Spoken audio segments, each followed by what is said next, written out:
I'm here to give my Raw review, if you will, for last night's Monday Night Raw. I know it's a little late, a day or so late, and but I thought I'd give it to you anyway because, I have to agree with what a lot of people said about Raw last night, and I apologize if I'm going back and forth. I want to make sure my camcorder here doesn't fade out on me, if you will. You see, I have to say last night's Raw, and I do agree with some people on this. It was a solid show. There's no doubt about it. It was a very, very solid show from beginning to end. I mean, it did help set up the Royal Rumble a bit, which a lot of people have been complaining WWE hasn't been doing properly. They haven't been, really focusing in building up to the Rumble. But they actually did that tonight. I mean, or last night, I should say. They actually did that last night.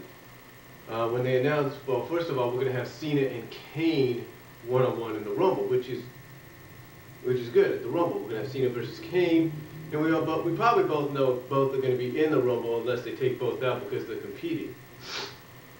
We do know that CM Punk will take on Dolph Ziggler with Laurinaitis as the referee, but that has created more intrigue now. Oh yeah, it's created a lot more intrigue because last night's Raw, like I said, was a solid show. I agree with that. Very solid. Helped build up to the Rumble. And it opened up a lot more possibilities. Now, I will say this. It did kind of lack in some areas, but they were very, very tiny, small areas, and that was it. But everything else was solid from beginning to end. And now we have an explanation as to why on Sunday, if you look online, we have an explanation as to why on Sunday, Evan Bourne and basically Air Boom lost the tag titles to Epico and Primo and didn't win them back last night. The reason was because, once again, Evan Bourne has been suspended. Now here's the thing about that. There are rumors going around. In fact, Sean's View Entertainment, which some of you kind of criticize at times because he constantly does videos, Sean's View Entertainment, or Sean there, is asking the question, does Evan Bourne want to be released from WWE? Because anytime someone violates the wellness policy of any wrestling or boxing or MMA promotion within a close proximity of returning from the first suspension, kind of gives you an idea that they may want out. Because we do hear that Stephanie McMahon likes Evan Bourne, but Triple H doesn't. So I don't know who's winning the battle there. Well, we all do know that sometimes after the second suspension, when they come back, that the wrestler or the diva usually, hopefully, learns their lesson. Let's just hope Evan's going to be learning his lesson. Now, I could probably understand guys like Evan Bourne and a few others there in the WWE, whether they're in developmental or not. I mean, I can understand they're used to a certain work environment. They're used to doing certain things their way, and they can't help it. But you know what? They got to realize this is WWE. You can't really do as much as you would hope for as you did elsewhere. Now, Epico and Primo did retain their titles. Now, how long they're going to keep them is totally up to what occurs in the tag team division. Will we have a new tag team arise? Will Air Boom eventually come back into the fold? We don't know.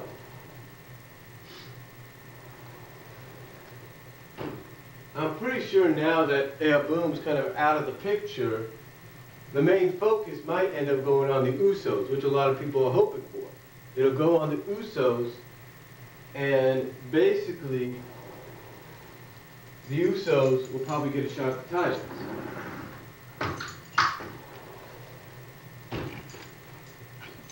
Now, that's all depending on if it works out, the way WWE wants. Now, Epico and Primo, I'm pretty sure maybe it was a little too soon. I mean, they were planning on it, but I don't think they were planning on it at a live event. I think they were more planning on it like, say, a Raw, maybe a SmackDown, maybe even a pay-per-view. But again, you got potential with the Usos now as being the competition, and then maybe who knows who else is out there. I'm pretty sure they'll bring up somebody. Maybe they'll put the Primo and Epico against Hunico and Camacho. Who knows? I'm just saying. I think that might be a good direction to go. It's all depending on who they pair together as a tag team. I mean, you take a look at WWE 12, you can pair up anybody as a tag team. Heck, if they want to, they can put Slater and Gabriel back together, and that'll probably work. I don't know exactly how they do it, but something's going to occur. We're going to get not just the Usos and Epico and Primo all the time, or Epico and Primo and Camacho and Hunico. We'll probably get more than that. I think we're going to get some solid tag teams down the line. I really do. And we'll just have to wait and see what occurs.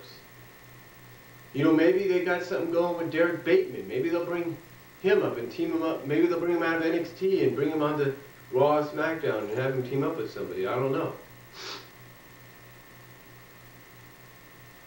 It all depends. There's a lot of stuff open, so we'll just have to wait. And see what occurs. But I'm sure there's more than just Epico, Primo, Usos, and maybe Hunico and Camacho. Just saying. I'm just saying. There's possibilities they could bring some tag teams in. We don't know who, but they're up, so we'll have to wait and see. Maybe they got Tyler Rex and maybe Kurt Hawkins together. Who knows? Maybe they'll pair Kofi with somebody else. I don't know. But they're making obviously making some money off Air Boom merchandise, so they don't want to throw that away. We'll just have to wait and see what they got planned. But anyway, it was solid there. Brodus Clay, again, was fun to watch. Even though some people will kind of comment on the fact that this may have not been the way Brodus Clay was planned to come in or make his return, that perhaps it's probably, it probably was all for the best, because look, a lot of people like it.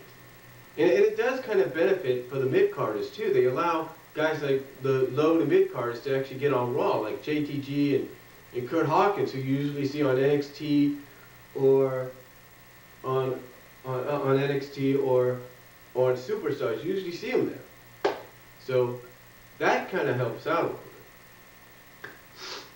Now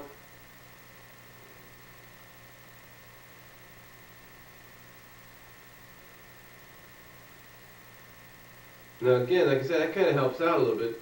So that helps them out, and it kind of pushes Brodus Clay even more so, kind of making him into a favorite for the Rumble. And speaking of the Rumble, they did focus on that tonight with R-Truth, Wade Barrett, Miz, and Sheamus. They had an over-the-top rope challenge, which was pretty good. We had the United States Championship match. Jack Swagger wins the title.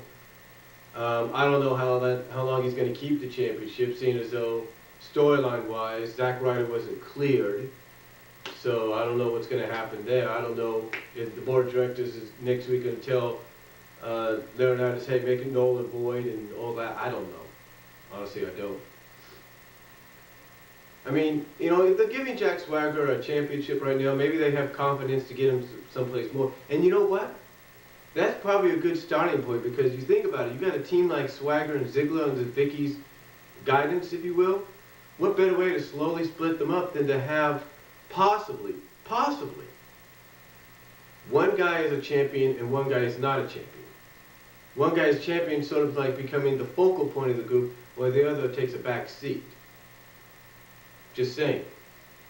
It could work either way too, if they both have championships. I don't know. But yeah, it was overall a very solid show. The Divas match was okay. I don't know who Perez Hilton was at first. In fact, I haven't even heard of the guy. And apparently nobody else did either.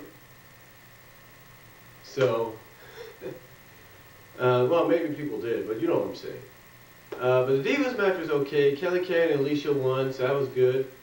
I like the fact that they're focusing on Alicia and Kelly, as a team and sometimes as individuals, because it works out great with them. It works out fine with them.